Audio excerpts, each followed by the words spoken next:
Good morning guys, scam alert from curious minds. आज एक project बहुत नाम में चल रहा है।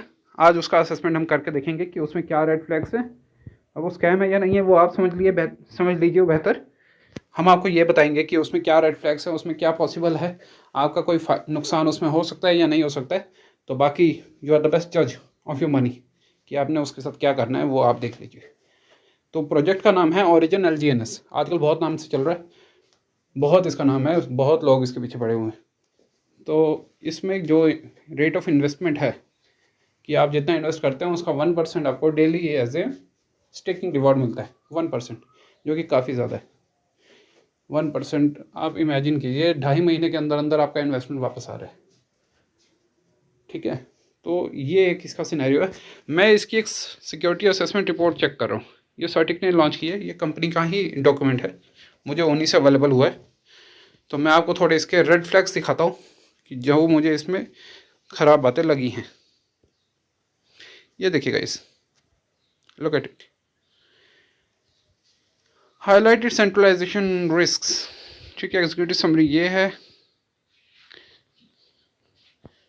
Privilege role can mint tokens, fees are bounded by 100%, has black list, white list. Vulnerability summary 22 findings है, 11 रिजॉल्व हैं, 11 एक्नॉलेज है। मीन्स ये कम्प्लीटली रिजॉल्व नहीं है। इतना तो सबको समझ आ रहा है कि इसमें कुछ प्रॉब्लम्स हैं जो अभी तक हैं, पर कोई बताएगा नहीं, जाहिर सी बात है, क्योंकि अगर प्रॉब्लम बताएंगे तो कोई इन्वेस्ट नहीं करेगा। ठीक है, अब इसमें से मेजर 4 हैं, 2 रिजॉल्व हैं, 2 एक्नॉलेज हैं। जो 4 मेजर प्रॉब्लम्स बताई हैं, मतलब मेजर इश्यूज हैं इस प्रोजेक्ट में। अभी स्टिल ये प्रोजेक्ट अभी चल रहा है। तो चलिए मैं आपको काम की चीज़ दिखाता हूँ।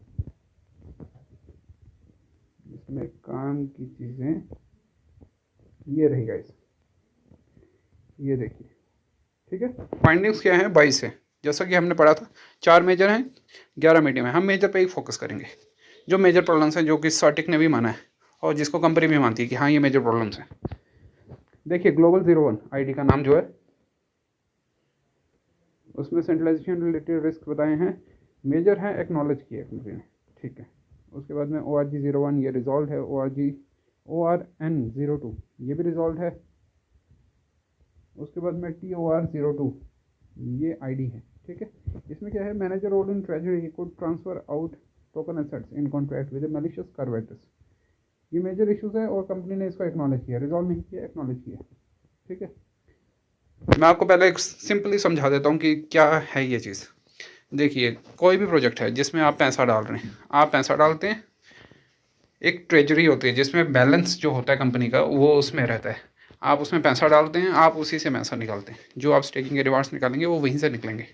ठीक है, तो एक ट्रेजरी है जो ये क्लेम करते हैं कि ये 100% डिसेंट्रलाइज्ड प्रोजेक्ट है। 100% डिसेंट्रलाइज्ड प्रोजेक्ट का मतलब क्या होता है? सुनने में बहुत अच्छा लगता है, डिसेंट्रलाइज्ड है, क्योंकि आजकल इसके नाम पे बड़ा पैसा चलता है। बट एक्चुअल में डिसेंट्रलाइजेशन क्या होता है?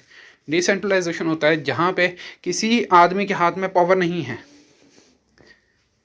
टोटल कंट्रोल एक आदमी के हाथ में नहीं है। जैसे आप बैंक में चले जाइए, RBI के हाथ में टोटल कंट्रोल है बैंक्स का, तो वो एक सेंट्रलाइज्ड इंस्टीट्यूशन हो जाता है। यहाँ एक आदमी के हाथ में ताकत है जो इनको कंट्रोल कर सकता है। डिसेंट्रलाइज्ड फाइनेंस में क्या होता है कि किसी एक आदमी के हाथ में कंट्रोल नहीं होता। जैसे बिटकॉइन की बात कर लीजिए, बिटकॉइन का नेटवर्क आज कौन चला रहा है? सतोशी नाकामोटो तो है नहीं।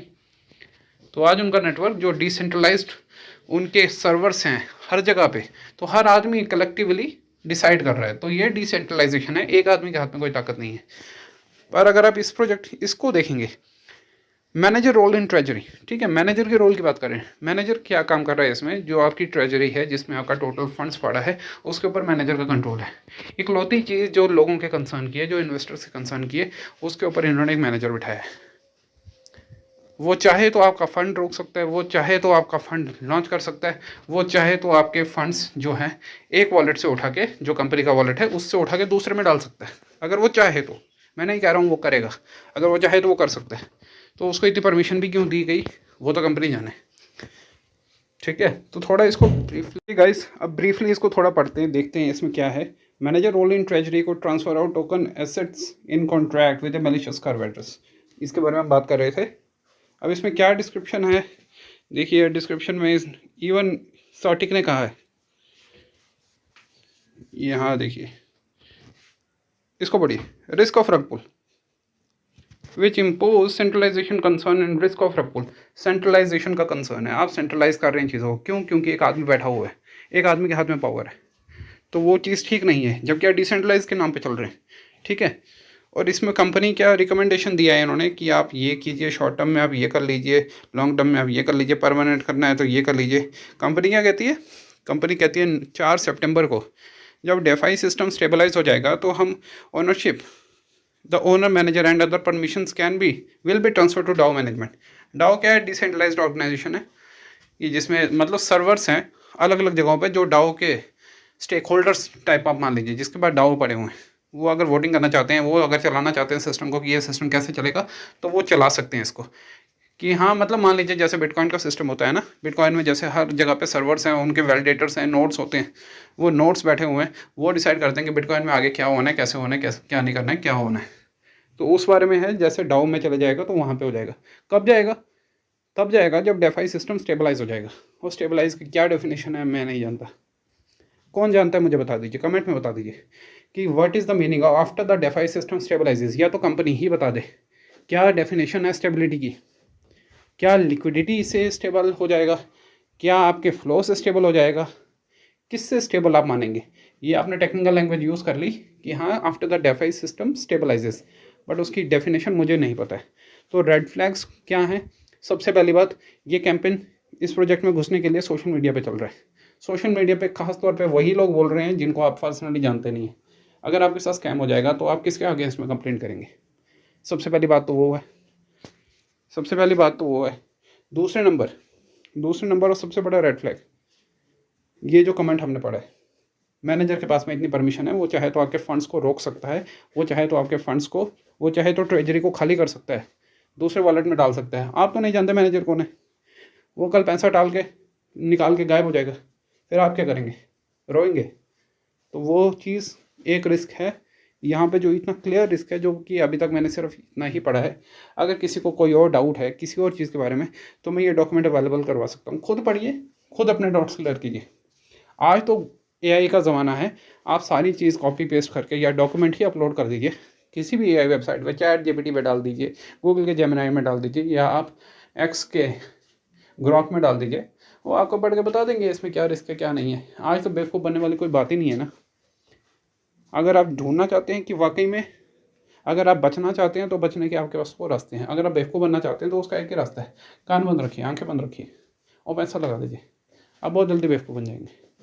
तो गाइज़ ये चीज़ें हैं, स्टे सेफ, स्टे क्यूरियस, और इन्वेस्ट कीजिए, बिल्कुल कीजिए, बट सेफ्टी के साथ कीजिए। और हाँ गाइज़, अगर आपको लग रहा है कि कोई प्रोजेक्ट आपकी नज़रों के सामने आ रहा है जिसमें आपको बोल रहे हैं कि आइए पैसा लगाइए, एक बार हमारे टेलीग्राम हैंडल को ज्वाइन कीजिए, एक बार ही वहाँ पे आके उसका नाम बताइए, हम आपको उनके रेड फ्लैग्स बता देंगे कि आपको क्या चीज़ें इसमें जज करनी है, क्या चीज़ें इसमें हैं, क्या चीज़ें नहीं हैं, कैसे आप सेफली सिक्योरली अपना पैसा लगा सकते हैं। हम अपनी तरफ से बेस्ट करने की कोशिश करेंगे, बदले में हम आपसे कोई फीस नहीं मांगते। We just demand 1 like and 1 subscribe, that's all, that's our fees. आपका प्यार ही हमारी फ़ीस है, और इस तरह सपोर्ट करते रहिएगा गाइस। हम आगे और भी एक्सपोज करते रहेंगे जो प्रोजेक्ट्स अभी नज़रों के सामने आ रहे हैं। Do comment, give their names, हम उनकी सारी चीज़ें चेक करके आपको बताएंगे क्या वो वर्थ हैं घुसने के।